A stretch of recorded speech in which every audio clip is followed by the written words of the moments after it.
The second letter group I want to tackle after PB and R are the letters T and F. So you see we have the capital stem stroke here starting between the second ascender and the first ascender line. This is the waistline, this is the baseline. So somewhere halfway, we are not starting at the top as opposed to how we did it with PB and R. We started here. Although, you know, with PB and R, you can also start your capital stem stroke right here. It's just gonna produce a different look to your letter. And I prefer for PB and R to have the starting point here, but for sure, try using this capital stem stroke for your PB and R and see if you like it. And the reason why we start our capital stem stroke here is because we have this cap at the top here. We want to accommodate that below the second ascender line. Otherwise, all the characteristics for your capital stem stroke is exactly the same. You still want to start with a hairline and end with a hairline, ending it with a terminal dot with the same style and same height as where you stopped it with PB and R. Same width, ideally, as your PB and R as well. And this very first oval right here is the same exact oval that we used for PB and R.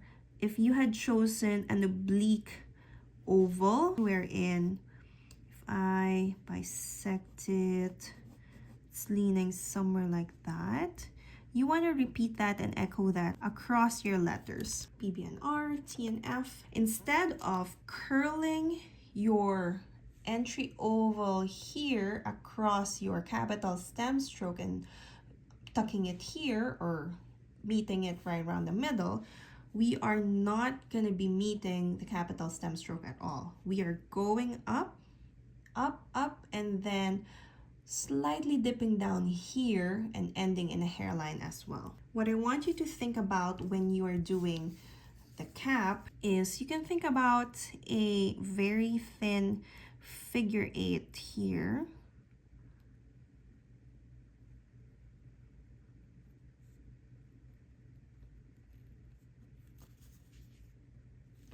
Or another way to think about is there is a horizontal oval and you are going to be shading the right side, or if you turn it this way, it's going to be the bottom part of that oval. You can think of either way, but the idea is you want to be changing directions here. So start here, hairline swell, go up, meet at the second ascender, and then dip down and go up again. In more precise work, I like to turn my page and add that shade as if I am shading an oval.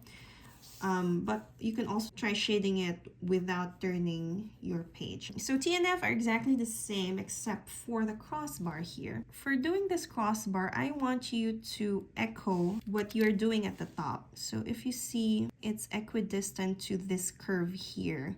And it just gives a nice look to your letter when you have all this harmony happening in your strokes. Okay, let's get to writing. Start with your capital stem stroke somewhere around the middle of this first space here. Always start with a hairline before adding your swell.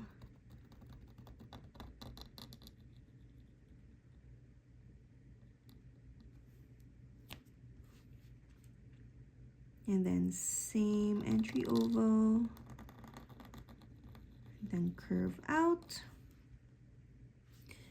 And then I like to turn my page sideways and imagine that I'm tracing the right side of an oval when I add that shade very carefully.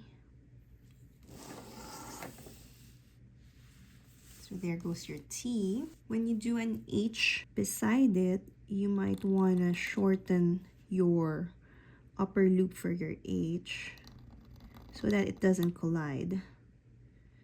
I didn't meet it. Let me Okay, let me do that.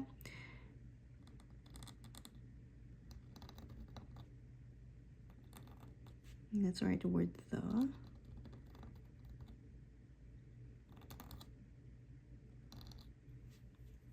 You would want to shorten this upper loop.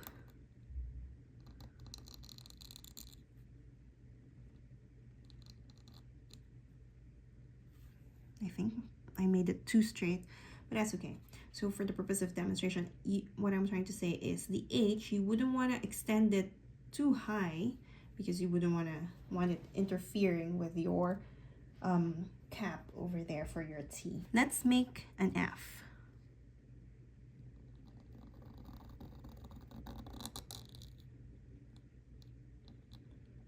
So keeping in mind the same height or location of where I landed that terminal dot.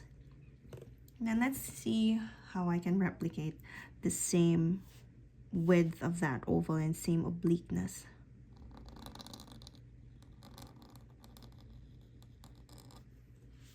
I think I made it a little too close. Let's try to do the crossbar, start somewhere here. And then the final stroke would be some sort of a tick mark. Ooh, ideally, I like it to be parallel here. Maybe I can try that again. So the other way for doing that shade, you can just trace it and fill it in as opposed to turning your paper. You want it to look like as if there's water and you're holding some water over there. Okay, let me try to do another F.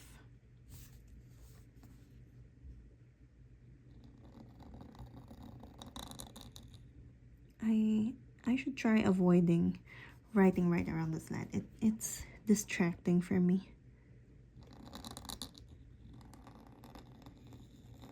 Because I tend to want to make it so straight because I'm following the slant, so I want to try avoiding that.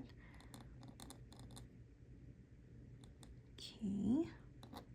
Something like that tick mark where it's parallel to your main stroke.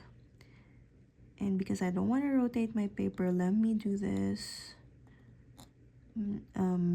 shade this way.